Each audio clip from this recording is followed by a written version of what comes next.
Assalamu alaikum. This video is presented by Isha Tariq, Kansar Sheikh and Navish Noor.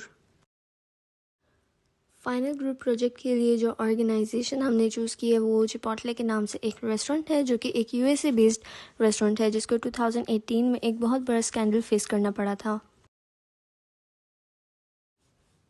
इस video में हम कुछ topics discuss करेंगे जो कि बेस है हिस्टोरिकल बैकग्राउंड पे, the description of the scandal और इम्पैक्ट ऑफ द स्कैंडल के कंपनी को क्या क्या चैलेंजेस फेस करने पड़े थे क्राइसिस की वजह से और रूट कॉजेज़ क्या थे इस स्कैंडल के और कंपनी ने किस तरह इन चैलेंजेस को ओवरकम किया, क्या क्या स्ट्रेटजीज अडॉप्ट की इस क्राइसिस को रिजॉल्व करने के लिए।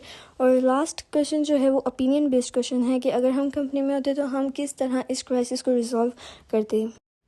The restaurant was founded in 13 July 1993 in Denver, Colorado. Mainly अपने मेक्सिकन क्विजीन और फ्रेश इंग्रेडिएंट्स के यूज़ की वजह से काफ़ी इसको शोहरत हासिल हुई थी। Side by side high quality product और सस्टेनेबल प्रैक्टिसेस की वजह से भी इसने काफ़ी पॉपुलैरिटी हासिल की थी।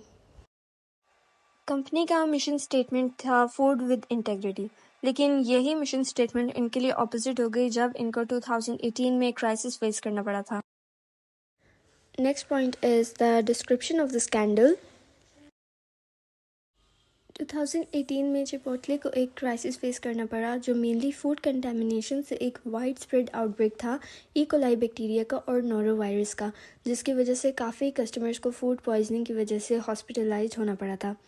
क्राइसिस की न्यूज़ हर टीवी चैनल पे ब्रॉडकास्ट हुई, न्यूज़पेपर में आई और सोशल मीडिया साइट्स पर भी वायरल हुई थी, जिसकी वजह से चिपोटले के बहुत सारे आउटलेट्स में जो ऑपरेशंस थे उनको शट डाउन होना पड़ा और काफ़ी नुकसान का सामना करना पड़ा। और इसी तरह रीसेंट हिस्ट्री में फूड सेफ्टी केसेस का सबसे बड़ा हाई प्रोफाइल केस बन गया और इसकी वजह से चिपोटले रेस्टोरेंट को $25 मिलियन का फ़ाइन पे करना पड़ा था, जो कि फूड सेफ्टी हिस्ट्री में सबसे बड़ा फ़ाइन था।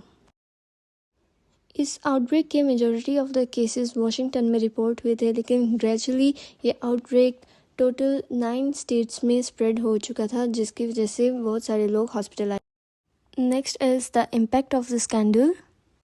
क्राइसिस की वजह से काफ़ी इन्वेस्टर्स जो थे वो पीछे हट गए थे, जिसकी वजह से कंपनी को काफ़ी नुकसान उठाना पड़ा था, जिसमें डिक्रीज सेल्स और फाइनेंशियल लॉसेस जो थे कि उन्हें 30% डिक्लाइन सेल रिकॉर्ड की as compare to the previous year, और साथ ही साथ फाइनेंशियल लॉसेस में 26.4 मिलियन उन्हें लॉस उठाना पड़ा था।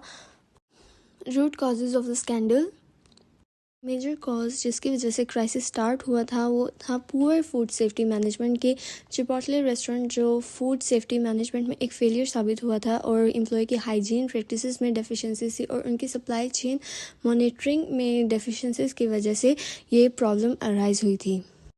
पुअर लीडरशिप भी इस क्राइसिस की एक बहुत बड़ी वजह थी कि जिसकी वजह से इस कंपनी को ह्यूज प्रॉफिट लॉस हुआ था और कस्टमर बेस भी काफ़ी हद तक लॉस हो गई थी। ऑर्गेनाइजेशन ने ऐसी क्या क्या स्ट्रेटजीज अडॉप्ट की थी कि उसने अपने चैलेंजेस को ओवरकम किया और वापस मार्केट में कमबैक लिया। जो स्ट्रेटजी अडॉप्ट की थी वो थी चेंजिंग लीडरशिप की, कि ऑर्गेनाइजेशन अपनी लीडरशिप में चेंजिंग लेकर आई कि उन्होंने अपने फॉर्मर सीईओ को रिज़ाइन करवाया और एम्प्टी सीट जो थी वो ब्रायन निकोल ने फिल इन की थी। नेक्स्ट फूड सेफ्टी प्रोग्राम में चेंजिंग्स लेकर आए थे, जिसमें डीएनए टेस्टिंग इंग्रेडिएंट्स इंक्लूड थी कि रेस्टोरेंट में सप्लाई करने से पहले उसके अच्छे तरीके से क्वालिटी कंट्रोल चेक कर सकें। Lastly what it could have done differently. वो लोग इनोवेशन लेके आ सकते थे अपने टेक्नोलॉजी एडवांसमेंट्स में और गुड कम्युनिकेशन के ज़रिए अपने कस्टमर्स को इंगेज करते और हायर अ फूड क्वालिटी कंट्रोल टीम के वो कंट्रोल टीम को हायर करते।